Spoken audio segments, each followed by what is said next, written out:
স্বাগত জানাচ্ছি বিরতিহীন রাত ৯টায় বাংলাদেশে। আপনাদের সাথে আছি আমি মাহমুদা মৌমিতা এবং আমি অনিমেষকর। শুরুতেই জানাবো শিরোনাম। এনআইডির দায়িত্ব ছাড়তে চিঠি নয়, আলোচনা চান সিইসি। স্বরাষ্ট্রমন্ত্রী বলছেন সিদ্ধান্ত চূড়ান্ত।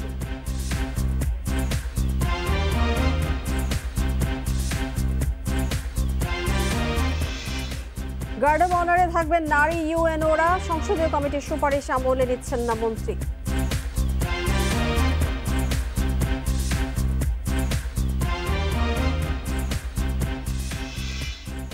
পরিমণির ধর্ষণ হত্যা চেষ্টা মামলায় নাসির অমি রিমান্ডে, মাদক মামলায় জামিন আবেদন নাকচ।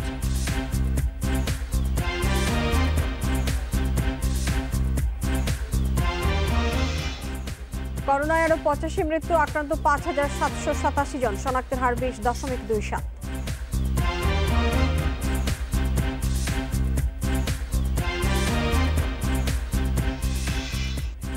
দেশের সব অর্জনে আওয়ামী লীগ, জানালেন প্রধানমন্ত্রী শেখ হাসিনা। টিকা উৎপাদনের পরিকল্পনা চূড়ান্ত।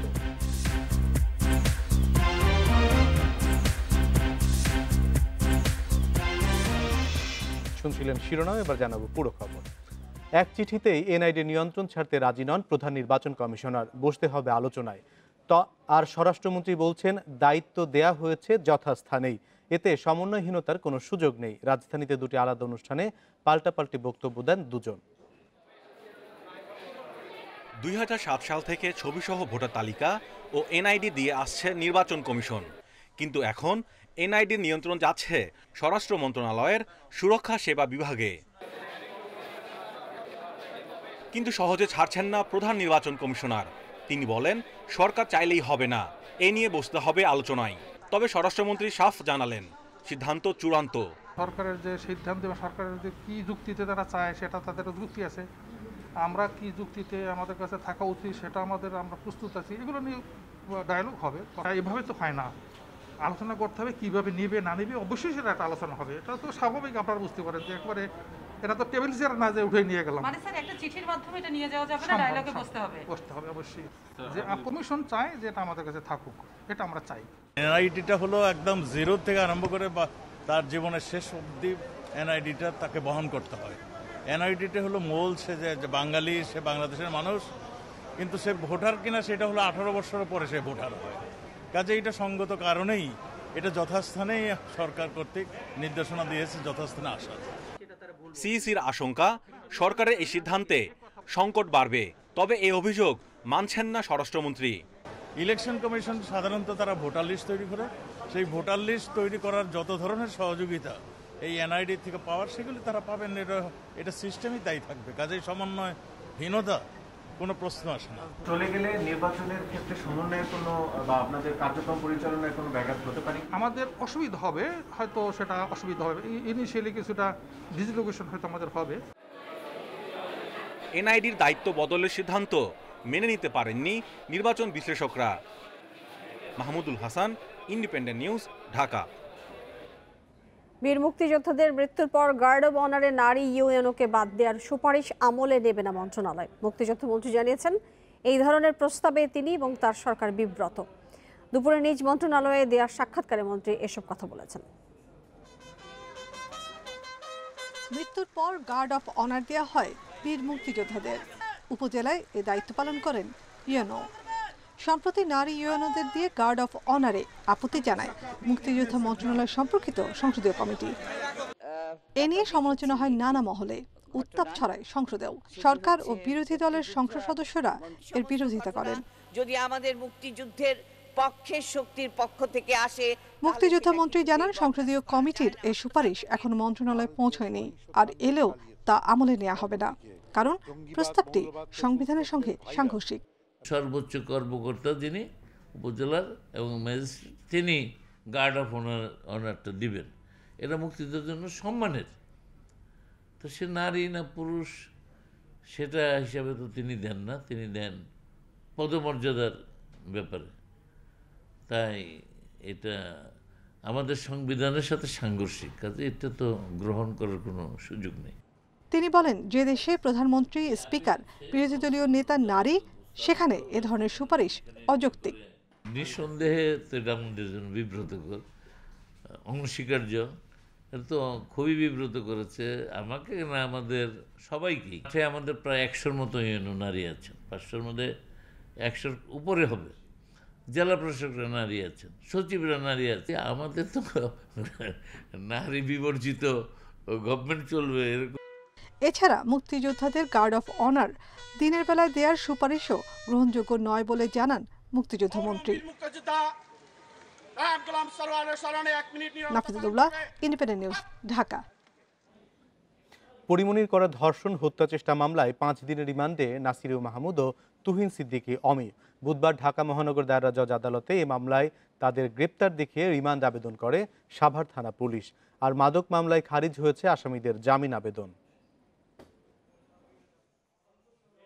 চিত্রনায়িকা পরিমণি নাসির মাহমুদ ও তুহিন সিদ্দিকী অমিকে আসামি করে সাভার মডেল থানায় মামলা করেন 14 জুন। পরে উত্তরায় অভিযান চালিয়ে তাদের গ্রেপ্তার করে গোয়েন্দা পুলিশ। উদ্ধার করা হয় মাদকদ্রব্য। সে রাতেই নাসির অমিসহ 5 জনকে আসামি করে বিমানবন্দর থানায় হয় মাদক আইনে মামলা। এরপর তাদের দেয়া 7 দিনের রিমান্ড শেষ হয় বুধবার। গোয়েন্দারা বলছেন এই মামলায় নাসির অমির সম্পৃক্ততা কতটুকু তা খতিয়ে দেখা হচ্ছে। এজন্য লাগবে আরও সাক্ষ্য প্রমাণ। হাতে নাতেই আমাদের পাওয়া গেছে মদ এবং মাদক, সেটার সাথে কার কতটুকু জড়িত এই বিষয়গুলি, এবং এটার আরও কিছু সাক্ষ্য প্রমাণ রাখতে হবে যে আমাদের লাগবে। সেটা নিয়ে আমরা কাজ করছি। কাজ করলে খুব সহজে আমরা এটার পুলিশ রিপোর্ট দিয়ে দিব। আদালতে তুলে নাসির অমিকে আর রিমান্ডে চায়নি ডিবি। খারিজ হয়েছে আসামি পক্ষে জামিন আবেদনও। তবে অমির বিরুদ্ধে হওয়া পাসপোর্ট ও মানব পাচার মামলার রিমান্ড আবেদনের শুনানি হবে 30 জুন। এরপর চিফ জুডিশিয়াল ম্যাজিস্ট্রেট আদালতে নাসির অমিকে পরিমণি ধর্ষণ হত্যা চেষ্টার মামলায় গ্রেপ্তার দেখিয়ে 10 দিনের রিমান্ডে চায় সাভার থানা পুলিশ। আদালত তাদের 5 দিন করে রিমান্ড মঞ্জুর করেন। পুলিশ এটা জিজ্ঞাসাবাদ করে সত্য উদ্ঘাটন করার চেষ্টা করবে, যে সত্য জিজ্ঞাসাবাদের পরে যে রেজাল্টটা পায় সেটা দিয়ে একটা ফ্রডান দিয়ে 5 দিন পরে চালান দেবে। আমরা মনে করছি যে আমরা ন্যায় বিচার থেকে বঞ্চিত হলাম, এবং আমরা এর এগেইনস্টে আমরা প্রয়োজনে উচ্চ আদালতে যাব, এবং আমার নাসিরউদ্দিন মাহমুদ পরিস্থিতির শিকার। 9 জুন বোট ক্লাবে ধর্ষণ ও হত্যা চেষ্টা হয়েছিল জানিয়ে নিজ বাসায় সংবাদ সম্মেলন করেন পরিমণি। পরে তার এই অভিযোগে মামলা হয়। Masudur Rahman, independent news, Dhaka. রাজধানীতে 10 সদস্যের অটোরিকশা চোর চক্র সক্রিয় রয়েছে। এদের টার্গেট কাগজপত্র ছাড়া সিএনজি অটোরিকশা। ঢাকার বাইরে থেকে চুরি করে ডাম্পিং করা সিএনজির নম্বর প্লেট বানিয়ে বিক্রি করে মাত্র 3 থেকে 4 লক্ষ টাকায়। সম্প্রতি চক্রের 5 জনকে গ্রেপ্তারের পর এসব তথ্য দিয়েছে গোয়েন্দা পুলিশ। ঢাকার বাইরে থেকে চুরি করা সিএনজি অটোরিকশা বিক্রি হচ্ছে ঢাকায়, এমন তথ্যের ভিত্তিতে অভিযানে নামে গোয়েন্দা পুলিশ। উদ্ধার করা হয় 9টি অটোরিকশা, গ্রেপ্তার হয় 5 জন। ঢাকার বাইরে থেকে নম্বর প্লেটবিহীন অটোরিকশা চুরির পর রাজধানী যাত্রাবাড়ি, আব্দুল্লাপুর, আমিনবাজারের বিভিন্ন গ্যারেজে বিক্রি করা হয়। গ্যারেজে চলে রং বদল। এরপর কাগজ ও নম্বর প্লেট তৈরির কাজ এ চক্রের মূল হোতা কাশেমের। চোরাই গাড়ি 3 থেকে 4 লাখ টাকায় বিক্রি করে দেন কাশেম। যারা সিএনজি নামাতে চাচ্ছে, যারা মূল ক্রেতা সিএনজির, তারা এই নতুন সিএনজির প্রতি কম আকর্ষিত বোধ করছে, কারণ তারা চোরাই মাধ্যমে যদি কাগজপত্র পায় তাহলে সেই ক্ষেত্রে তারা দেখা যায় 3 লাখ 4 লাখ টাকায় একটা সিএনজি নামাতে পারে। গোয়েন্দারা জানাচ্ছে 2001 থেকে 4 সালের সিএনজি অটোরিকশাগুলো ডাম্পিং করা হয়েছে। বিআরটি এর দালালদের মাধ্যমে সেই সব নম্বর সংগ্রহ করে এর বিপরীতে তৈরি করা হয় নতুন কাগজ। নতুন গাড়িতে এসব নম্বর প্লেট ব্যবহার হওয়ায় এড়িয়ে যায় ট্রাফিক পুলিশের চোখও। নাম্বারগুলো যদি ডাম্পিং হয়ে থাকে তাদের বক্তব্য অনুযায়ী, তাহলে সেই নাম্বারগুলো কিভাবে বাইরে আসে বা সেই নাম্বারগুলো তারা কিভাবে পায়, এই বিষয় নিয়ে আমরা বিস্তারিত তদন্ত করছি, এবং সবাই এটা খেয়াল করলে এই ধরনের চোরাই সিএনজি এর হার কমে আসবে। উদ্ধার হওয়া সিএনজি অটোরিকশা ফিরে পেতে মালিকদের গোয়েন্দা কার্যালয়ে যোগাযোগ করতে বলা হয়েছে। Masudur Rahman, independent news, Dhaka. প্রবাসীদের ফেসবুক আইডি হ্যাকের সঙ্গে জড়িত হ্যাকার মামুনকে গ্রেপ্তার করেছে গোয়েন্দা পুলিশ। মঙ্গলবার সুনামগঞ্জের দাওয়ার বাজার এলাকা থেকে তাকে গ্রেপ্তার করা হয়। দুপুরে রাজধানীর মিন্টো রোডের সংবাদ সম্মেলনে এসব জানান ডিবির অতিরিক্ত কমিশনার AK হাফিজ আক্তার। তিনি বলেন, গ্রেপ্তার মামুন তথ্য প্রযুক্তি বিষয়ে পারদর্শী। ফেসবুক আইডি হ্যাকের আগে প্রথমে তিনি ফিশিং লিঙ্ক তৈরি করে বিভিন্ন প্রবাসীর মেসেঞ্জারে পাঠাতেন। লিঙ্কে ক্লিক করে কেউ ফেসবুক আইডি ও পাসওয়ার্ড প্রবেশ করালেই অ্যাকাউন্ট হ্যাক করতেন মামুন। পরে মোটা অঙ্কের অর্থের বিনিময়ে ফেসবুক আইডি ফিরিয়ে দিতেন। গত 2 বছর ধরে মামুন এই অপরাধের সঙ্গে যুক্ত হয়ে লাখ লাখ টাকা হাতিয়ে নিয়েছেন বলেও জানায় গোয়েন্দা পুলিশ।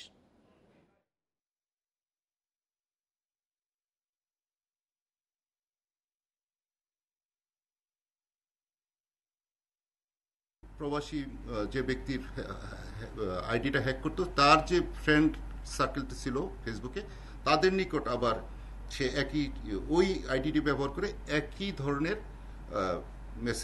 মেসেঞ্জারে মেসেজ পাঠাতো এবং এই ব্যাপারটি অনেকটা চেইন রিঅ্যাকশনের মতো, কিন্তু সে সবার আইডি হ্যাক করতে থাকতো। দেশে গত 24 ঘন্টায় করোনায় মৃত্যু এবং শনাক্ত বেড়েছে। আড়াই মাসের মধ্যে একদিনে সর্বোচ্চ শনাক্ত 5,727 জন। এছাড়া প্রায় 2 মাস পর একদিনে সর্বোচ্চ 85 জনের মৃত্যু হয়েছে। বুধবার স্বাস্থ্য অধিদপ্তরের বিজ্ঞপ্তিতে এসব তথ্য জানানো হয়। 554টি ল্যাবে 28,256 নমুনা পরীক্ষা হয়েছে। পরীক্ষা বিবেচনায় শনাক্তের হার 20.27%। আগের দিন এই হার ছিল 19.36%। জেলা বিশ্লেষণে দেখা যায় রাজশাহী জেলায় সর্বোচ্চ 352, খুলনায় 305 জনের করোনা শনাক্ত হয়েছে। দেশে এ পর্যন্ত শনাক্ত হল 8,66,877 জনের। মৃত 85 জনের মধ্যে খুলনা বিভাগে 36 জন, ঢাকায় 19, রাজশাহীতে 18 এবং চট্টগ্রাম বিভাগে 7 জন মারা গেছে। এদের মধ্যে 60 বছরের ঊর্ধ্বে 46 ও 51 থেকে 60 বছর বয়সী 18 জন। এ নিয়ে দেশে করোনায় মোট প্রাণহানি দাঁড়ালো 13,787 জনে। সংক্রমণ কমিয়ে আনবার জন্য চলমান লকডাউন এবং বিধিনিষেধকে কঠোরভাবে মেনে চলবার জন্য সকলকে অনুরোধ করা হচ্ছে। আইন শৃঙ্খলা রক্ষা বাহিনী যারা আছেন, প্রয়োজনে কঠোর হতে তাদেরকে এই বিষয়ে অনুরোধ করা হলো। সকল প্রকার স্বাস্থ্যবিধি মেনে চলতেই হবে। এর ব্যত্যয় হলে কোভিড-19 পরিস্থিতি শোচনীয় অবস্থায় চলে যাওয়ার আশঙ্কা করছে স্বাস্থ্য অধিদপ্তর। বিশেষজ্ঞদের শঙ্কা, ঢাকার বাইরে পর্যাপ্ত আইসিইউ ও অক্সিজেন সরবরাহ না থাকায় স্বাস্থ্য ব্যবস্থা ভেঙে পড়তে পারে। আইসিইউ, এইচডিও কিংবা হাইফ্লো নেজাল ক্যালোনা কিংবা সেন্ট্রাল অক্সিজেন সাপ্লাই, এই সুবিধাগুলা সব জেলায় না থাকার কারণে রোগীরা আসলে বিপর্যয়ের মুখে পড়বে। সেই প্রেক্ষাপটে একটা ঝুঁকি আমাদের, কিংবা স্বাস্থ্য ঝুঁকি কিংবা পরিস্থিতি অবনতি হওয়ার সম্ভাবনা আছে। গত 24 ঘন্টায় করোনা থেকে সুস্থ হয়েছেন আরও 3,168 জন। এ নিয়ে মোট সুস্থ 7,91,553 জন। Jahidul Bashar, independent news, Dhaka. Corona এবং করোনার উপসর্গ নিয়ে গত 24 ঘন্টায় রাজশাহী, খুলনা সহ 10 জেলায় 70 জনের মৃত্যু হয়েছে। প্রতিদিন সংক্রমণ মৃত্যু বাড়লেও স্বাস্থ্যবিধি মানতে এখনও অনীহা দেখা গেছে অনেকের মধ্যে। এদিকে ঢাকার আশপাশের 7 জেলায় দ্বিতীয় দিনের লকডাউন চলছে ঢিলেঢালাভাবে। রাজশাহী মেডিকেলে মারা যাওয়া 16 জনের 8 জনই রাজশাহী। এছাড়া 3 জন চাঁপাইনবাবগঞ্জে, 2 জন করে নাটোর ও নওগাঁ এবং 1 জন ঝিনাইদহে।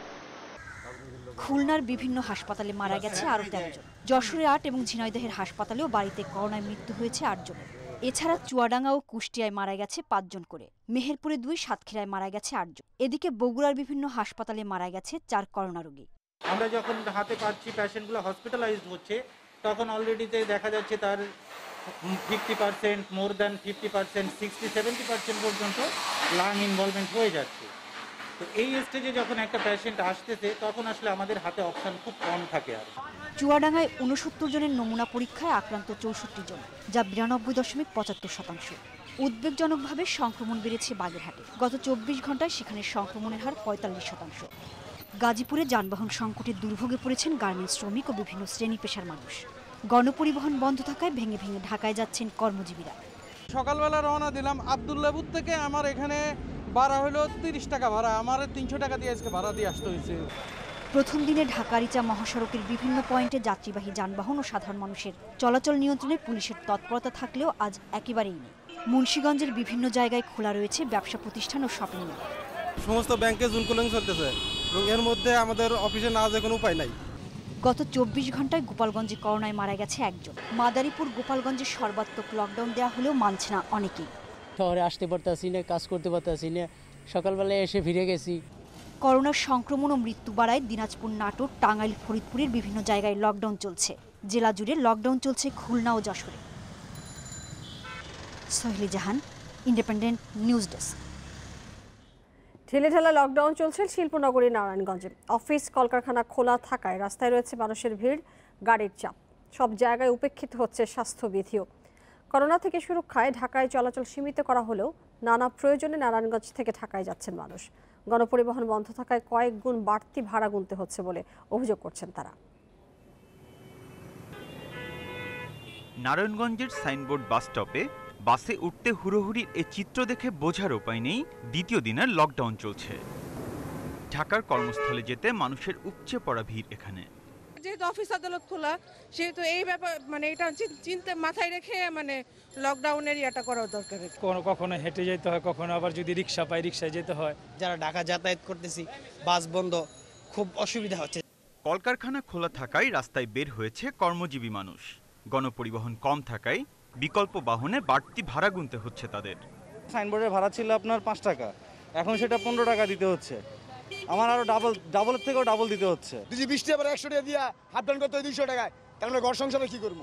এরিয়া ভিত্তিক লকডাউন ঠিক আছে, কিন্তু ওই লোকগুলি কোন কোন এরিয়াতে কাজ করে, কিভাবে যাবে, তার মালিকরা কিভাবে কি করবে, সেটা তাদের আগে দরকার। লঞ্চঘাটেও ছিল মানুষের উপচে পড়া ভিড়। স্বাস্থ্যবিধি না মেনে ছোট ট্রলারে গাদাগাদি করে শহরে ঢুকছে মানুষ। এই পারাপারটা ট্রলারে, সেটা সবচেয়ে বেশি আমরা সামাজিক দূরত্ব বজায় রাখতে পারতেছি না, একেবারেই না।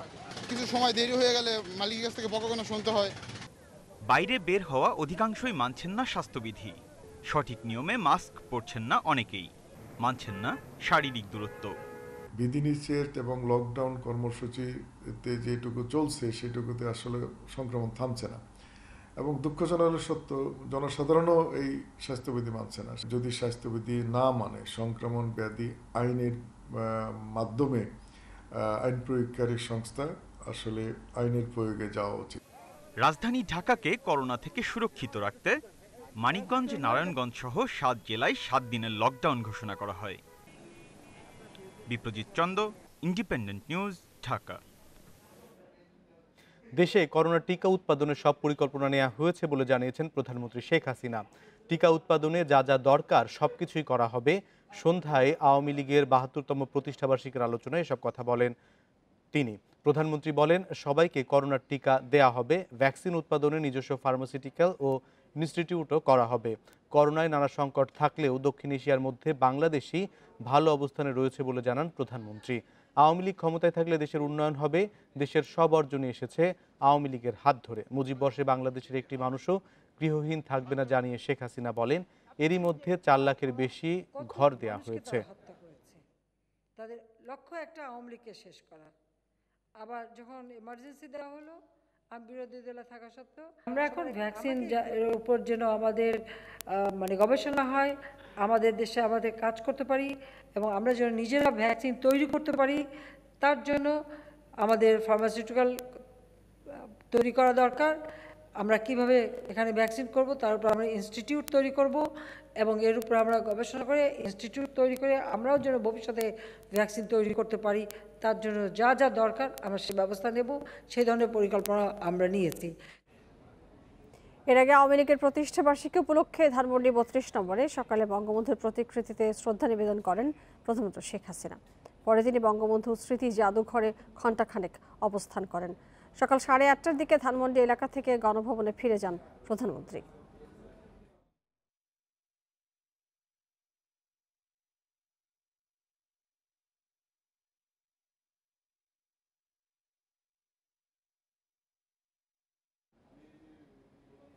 আওয়ামী লীগ সবসময় জনসম্পৃক্ত রাজনৈতিক দল, তাই কোনো শক্তিই এ দলকে জনগণ থেকে বিচ্ছিন্ন করতে পারবে না। সকালে আওয়ামী লীগের ৭২তম প্রতিষ্ঠাবার্ষিকীতে ধানমন্ডি ৩২ নম্বরে জাতির পিতার প্রতি শ্রদ্ধা নিবেদন করে মন্তব্য করেন দলটির সাধারণ সম্পাদক ওবায়দুল কাদের। করোনায় সংক্ষিপ্ত করা হলেও আওয়ামী লীগের ৭২তম প্রতিষ্ঠাবার্ষিকী উপলক্ষে বুধবার সকালে ধানমন্ডি ৩২ নম্বর লোকে লোকারণ্য হয়ে যায়। দলের পক্ষ থেকে বঙ্গবন্ধু শেখ মুজিবুর রহমানের প্রতি শ্রদ্ধা জানান সাধারণ সম্পাদকের নেতৃত্বে কেন্দ্রীয় নেতারা। স্বাধীন সার্বভৌম বাংলাদেশ প্রতিষ্ঠার প্রতিটি পর্যায়ে আওয়ামী লীগের নিবিড় সম্পৃক্ততার কথা তুলে ধরেন ওবায়দুল কাদের। আওয়ামী লীগ জনগণের সাথে ছিল, জনগণের সাথে আছে এবং ভবিষ্যতেও জনগণের সঙ্গে আওয়ামী লীগ থাকবে। কোনো ষড়যন্ত্র, কোনো শত্রুই আওয়ামী লীগকে বাংলাদেশের মাটি ও মানুষ থেকে বিচ্ছিন্ন করতে পারবে না। নতুন করে ব্যক্ত করেন স্বাধীনতার আদর্শ বিরোধীদের প্রতিহত করার অঙ্গীকার। মুক্তিযুদ্ধের চেতনায় সাম্প্রদায়িক বটবৃক্ষকে মূলোৎপাটন করে শেখ হাসিনার নেতৃত্বে বঙ্গবন্ধুর স্বপ্নের সোনার বাংলা বিনির্মাণ আমাদের আজকের অঙ্গীকার। শেখ হাসিনার নেতৃত্বে উন্নত সমৃদ্ধ দেশ গড়ার যাত্রাকে আরও গতিশীল করতে নেতাকর্মীদের আন্তরিকভাবে কাজ করার আহ্বান জানান আওয়ামী লীগের সাধারণ সম্পাদক। শাহাদাত স্বপন, ইন্ডিপেন্ডেন্ট নিউজ, ঢাকা। সংবাদের এই পর্যায়ে থাকছে খেলার খবর। খেলার খবরের শুরুতেই জানিয়ে দেব শিরোনাম। জিম্বাবুয়ে সিরিজের 3 ফরম্যাটে আলাদা দল ঘোষণা। 3 বছর পর ফিরলেন সোহান। টি-20 নতুন মুখ শামীম।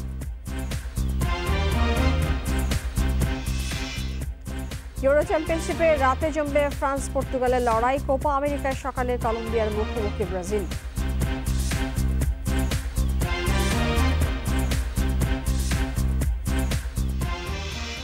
জিম্বাবুয়ে সিরিজের জন্য 3 ফরম্যাটের আলাদা দল ঘোষণা করেছে বিসিবি। 3 বছর পর ফিরেছেন উইকেটকিপার ব্যাটসম্যান নুরুল হাসান সোহান আর টি-20তে নতুন মুখ শামীম পাটোয়ারি। 3 ফরম্যাটে সাকিব খেলায় সফরে ভালো করার ব্যাপারে আশাবাদী প্রধান নির্বাচক মিনহাজুল আবেদিন নান্নু।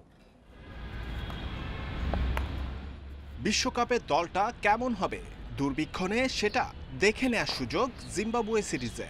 নির্বাচকদের পর্যবেক্ষণে চলতি ডিপিএল শামীম পাটোয়ারির অন্তর্ভুক্তি ইঙ্গিত করছে সেটাই।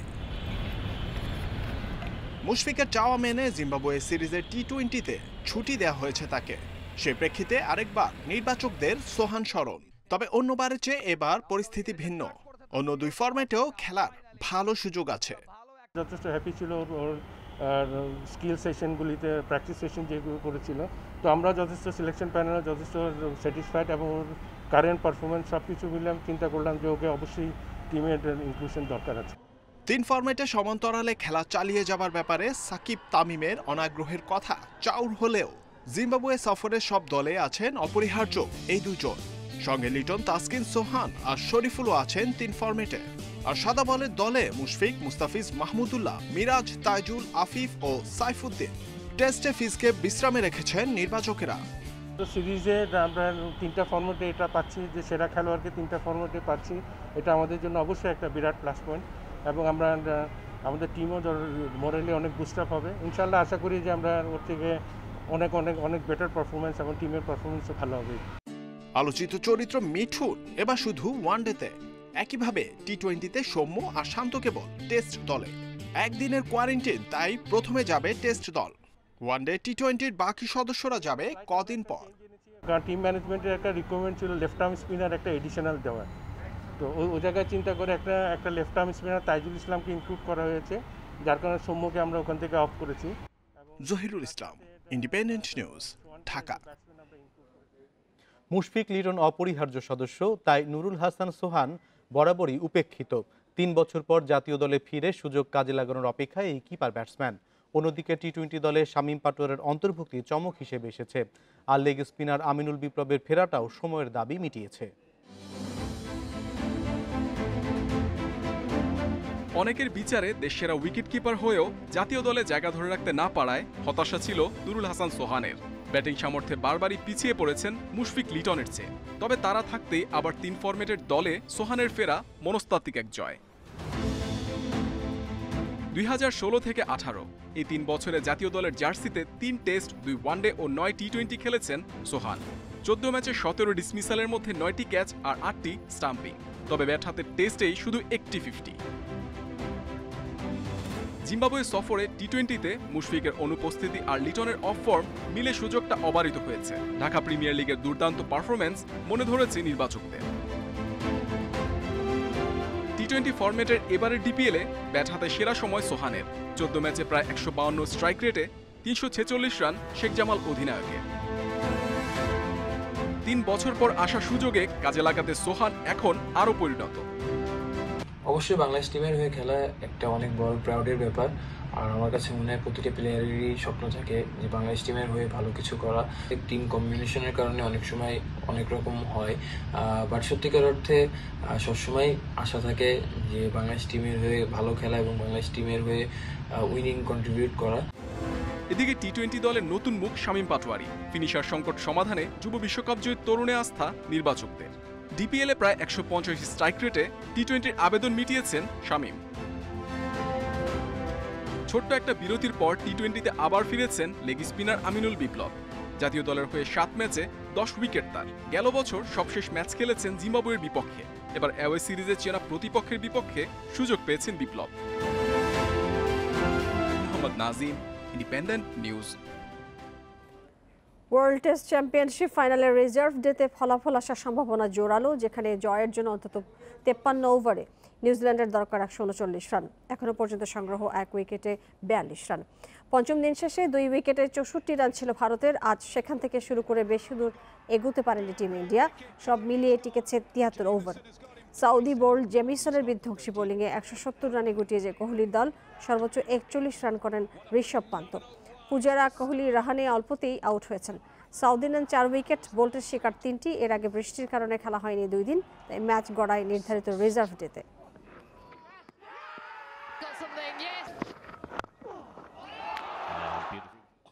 ইউরো চ্যাম্পিয়নশিপে রাতে হাই ভোল্টেজ ম্যাচ, উত্তাপ ছড়াবে ফ্রান্স পর্তুগালের লড়াই। খেলা শুরু বাংলাদেশ সময় রাত 1টায়। একই সময়ে জার্মানির অতিথি হাঙ্গেরি। এর আগে রাত 10টায় বাঁচা মরার ম্যাচে স্পেনের প্রতিপক্ষ স্লোভাকিয়া। আর পোল্যান্ডের চ্যালেঞ্জ শেষ 16 নিশ্চিত করা সুইডেন। এবারের ইউরোতে এফ গ্রুপের ম্যাচ মানেই বাড়তি উত্তেজনা, গ্রুপ অফ ডেথ বলে কথা, যেখানে উত্তাপ ছড়াবে পর্তুগাল ফ্রান্স দ্বৈরথ। ইউরো চ্যাম্পিয়নদের সঙ্গে বিশ্ব চ্যাম্পিয়নদের লড়াই।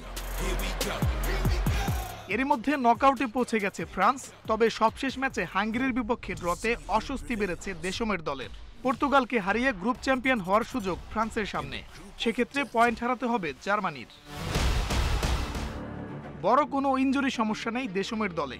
বেনজেমার অভিজ্ঞতা আর মাঝমাঠে পগবার উপস্থিতি শক্তি যোগাবে। ফ্রন্টলাইনে কিলিয়ান এমবাপে হতে পারেন বিগ ম্যাচে তুরুপের তাস।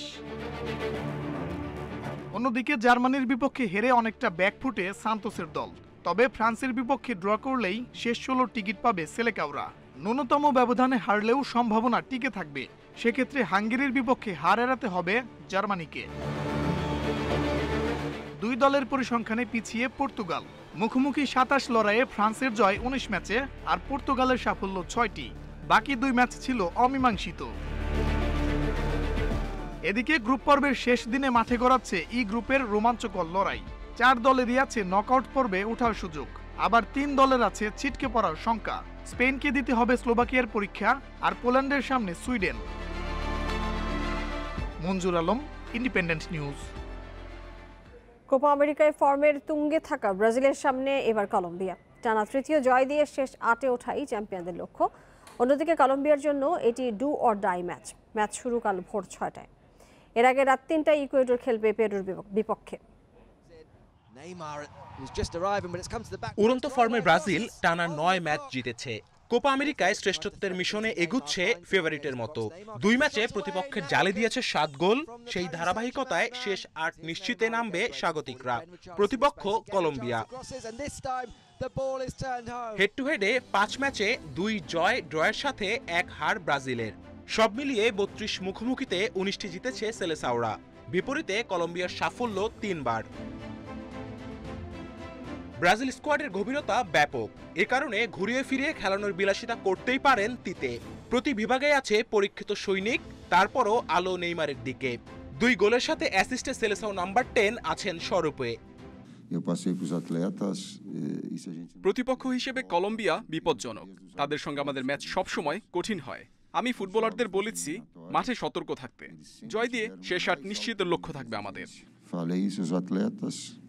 3 ম্যাচ খেলে কলম্বিয়ার 4 পয়েন্ট। সবশেষ পেরুর সাথে হেরে ব্যাকফুটে ট্রাই কালার্স। শেষ 8-এ যেতে পয়েন্ট চাই তাদের। তবে ব্রাজিল বাধা কতটা কঠিন জানা আছে কোচের। নিঃসন্দেহে ব্রাজিল বর্তমান বিশ্বে সেরা দলগুলোর একটা। তাদের চেষ্টায় আজ এ পর্যায়ে পৌঁছেছে, সেটা সম্মান জানাই। বড় ম্যাচের আগে আমাদের খুব সাবধানে নিজেদের দায়িত্বটুকু পালন করতে হবে, যাতে ইতিহাস তৈরি করা যায়। মধ্যরাতে ইকুয়েডর পেরুর লড়াই, দুই দলের এটি তৃতীয় ম্যাচ। এক জয়ে টেবিলের 3-এ পেরু। দুই দলের সবশেষ দেখায় স্বস্তি ওদের। বিশ্বকাপ বাছাইয়ের ম্যাচ জিতেছিল 2-1 গোলে। Kamrul Hasnat, independent news. এই ছিল খেলার খবরে। এবার ভিন্ন প্রসঙ্গ।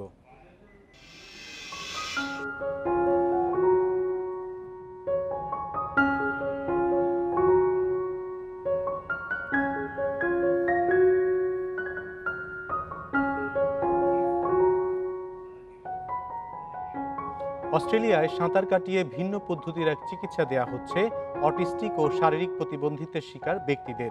এ পর্যন্ত এই ওয়াটার থেরাপি নিয়েছেন 55 জন, সেরেও উঠেছেন অনেকে।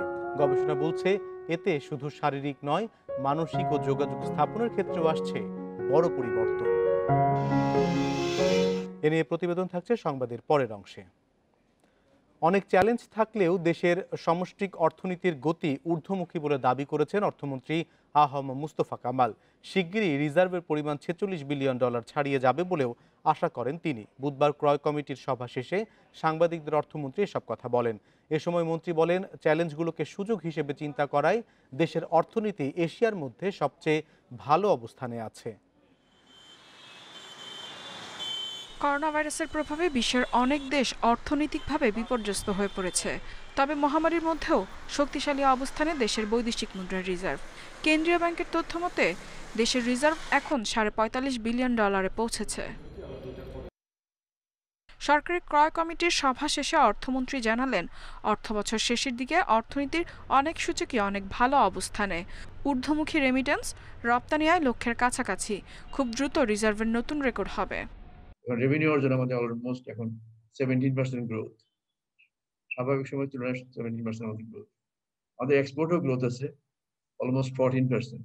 আমাদের ফরেন এক্সচেঞ্জ রিজার্ভের পরিমাণ আমরা জানেন $46 বিলিয়ন সুইচই করছে এখন।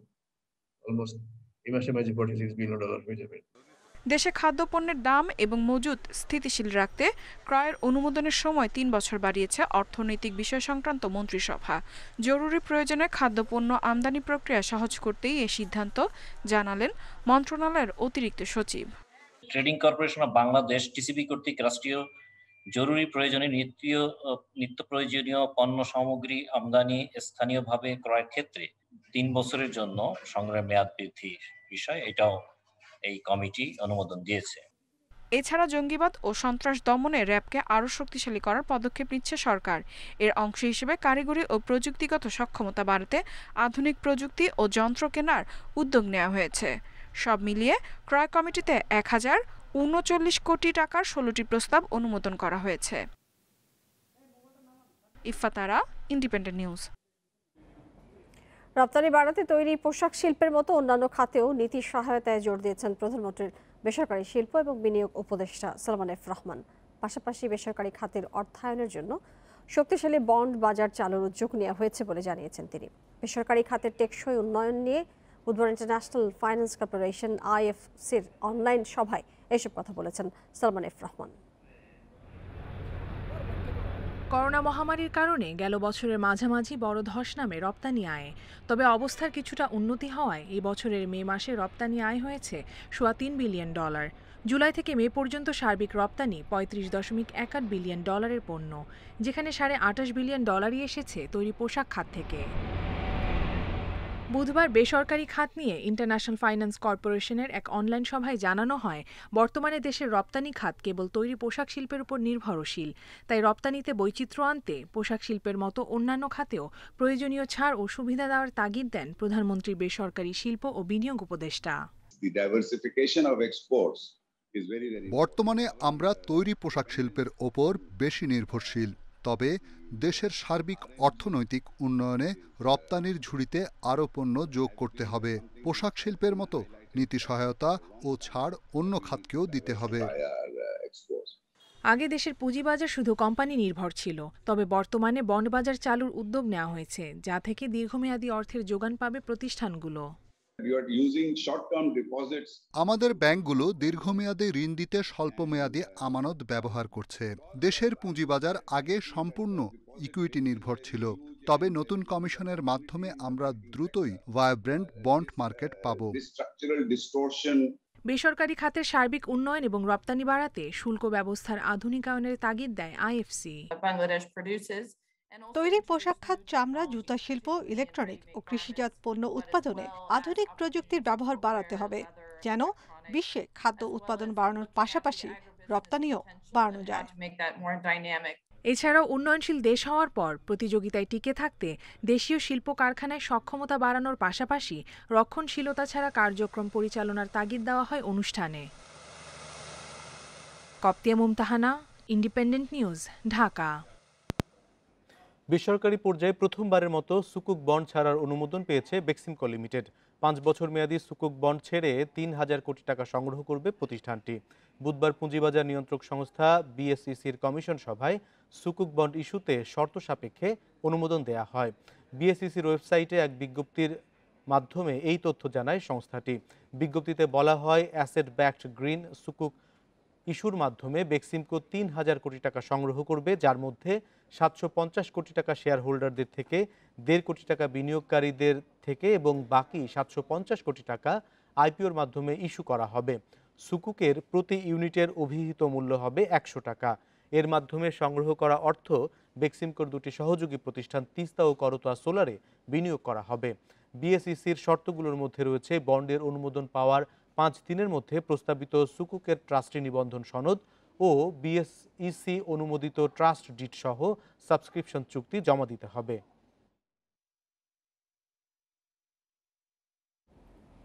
এবারে শেয়ার বাজারের খবর। আগের দিনের ধারাবাহিকতায় চতুর্থ কার্যদিবস সূচকের ব্যাপক পতনে লেনদেন হয়েছে ঢাকা স্টক এক্সচেঞ্জ। এ সময় ডিএসইএক্স সূচক হারিয়েছে প্রায় 70 পয়েন্ট এবং দর হারিয়েছে 58 ভাগ প্রতিষ্ঠান।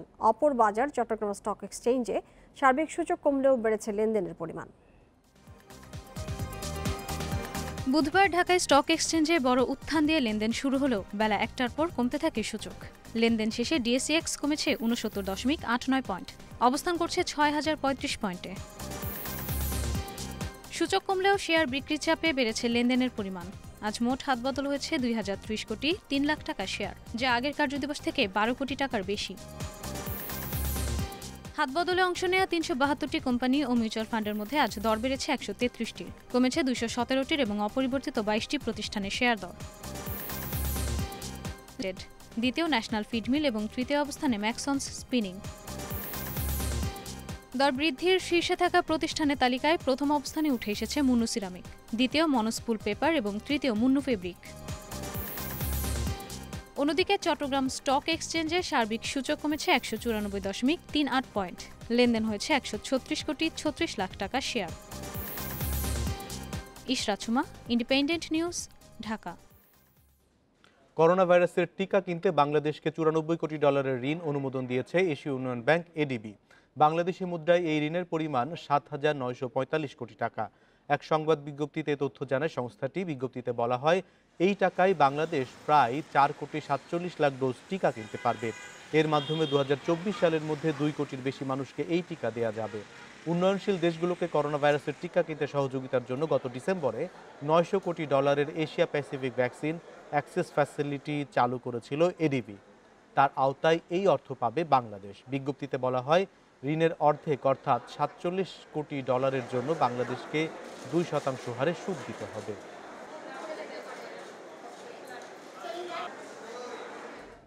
বিদেশি শ্রমিকদের জন্য বিশ্বের সবচেয়ে ব্যয়বহুল শহরের তালিকার দুবাই, আবুধাবি এবং ওয়াশিংটনকে পেছনে ফেলে 40তম অবস্থানে রয়েছে ঢাকা। মার্কিন প্রতিষ্ঠান মার্সার কস্ট অব লিভিং এর এক জরিপে উঠে এসেছে এই তথ্য। এই তালিকার শীর্ষে রয়েছে তুর্কমেনিস্তানের রাজধানী আশগাবাদ। তুর্কমেনিস্তানে আর্থিক সংকটের কারণে সৃষ্ট খাদ্য সংকট এবং মূল্যস্ফীতির জন্য এই সংকট তৈরি হয়েছে সেখানে। এছাড়াও দ্বিতীয় অবস্থানে হংকং এবং তৃতীয় অবস্থানে রয়েছে লেবাননের বৈরুত। আবাসন, পরিবহন, খাবার এবং বিনোদন ব্যয় বিবেচনায় 209টি শহরের এই বার্ষিক তালিকা প্রকাশ করেছে সংস্থাটি। এদিকে মার্কিন ডলারের বিপরীতে ইউরোর দর বেড়েছে প্রায় 11%। সেই কারণে মার্কিন শহরগুলোর তুলনায় ইউরোপীয় শহরগুলো বেশি ব্যয়বহুল হয়ে উঠেছে। ফলে শীর্ষ দলের তালিকা থেকে সরে গেছে নিউ ইয়র্ক। গত বছর এই তালিকার 26তম স্থানে ছিল ঢাকা।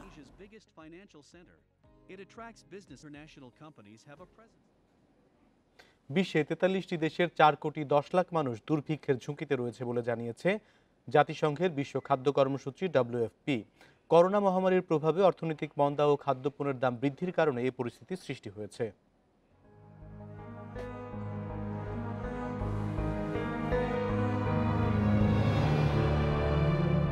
প্রতিদিন পেটে ক্ষুধা নিয়ে ঘুমাতে যায় বিশ্বের 9 ভাগ অর্থাৎ 69 কোটি মানুষ। এমন তথ্য দিয়েছে জাতিসংঘের বিশ্ব খাদ্য কর্মসূচি। সংস্থাটির নতুন প্রতিবেদন বলছে বিশ্বের 43টি দেশের 4 কোটির বেশি মানুষ দুর্ভিক্ষের মুখে রয়েছে। WFPর নির্বাহী পরিচালক বলেন, ইথিওপিয়া, মাদাগাস্কার, দক্ষিণ সুদান, নাইজেরিয়া, বুর্কিনা ফাসো এবং ইয়েমেনে প্রায় 6 লাখ মানুষ দুর্ভিক্ষের পরিস্থিতির মধ্যে বাস করছে। খাদ্যপণ্যের দাম বেড়ে যাওয়া, জলবায়ু পরিবর্তন এবং অর্থনৈতিক মন্দার কারণে খাদ্য সুরক্ষার ওপর বিদ্যমান চাপ বাড়ায় এ অবস্থার সৃষ্টি হয়েছে। এক জরিপে দেখা যায় এবছর মে মাসে বিশ্বে খাদ্যদ্রব্যের দাম 1 দশকের মধ্যে সর্বোচ্চ স্তরে পৌঁছায়। WFPর হিসাব অনুযায়ী 2019 সালে দুর্ভিক্ষের মুখে থাকা মানুষের সংখ্যা ছিল 2,70,00,000 লাখ। কিন্তু করোনার প্রাদুর্ভাব শুরুর পর থেকে এই সংখ্যা দ্রুত বাড়তে থাকে, আর চলতি বছর তা 4 কোটি ছাড়িয়ে যায়। WFP বলছে 43টি দেশের এসব মানুষের কাছে খাবার পৌঁছাতে এখন $600 কোটি প্রয়োজন। Lutfa Fauzia, independent news. ইথিওপিয়ার টাইগ্রে অঞ্চলে সেনাবাহিনীর বিমান হামলায় কমপক্ষে 80 জন আহত হয়েছে অনেকেই। স্থানীয় সময় মঙ্গলবার তোগোগা গ্রামের একটি বাজারে এই ঘটনা ঘটে বলে জানায় বার্তা সংস্থা রয়টার্স। তবে এই বিষয়ে ইথিওপিয়ার সরকারের পক্ষ থেকে কোনো মন্তব্য পাওয়া যায়নি। দেশটির সামরিক মুখপাত্র কর্নেল গেটনেইট আদনে বলেছেন, বিমান হামলা একটি নিয়মিত সামরিক কার্যক্রমের অংশ, তবে বেসামরিক নাগরিকরা এর লক্ষ্যবস্তু নয়। এদিকে ঘটনার পর সাহায্যকারী অ্যাম্বুলেন্স এবং স্বাস্থ্যকর্মীদের ঘটনাস্থলে যেতে বাধা দেওয়ার অভিযোগ উঠেছে সেনাবাহিনীর বিরুদ্ধে। স্বাস্থ্যকর্মীরা জানিয়েছেন অন্তত 6টি অ্যাম্বুলেন্স এবং 20 জন স্বাস্থ্যকর্মীকে সেনারা আটকে রাখেন।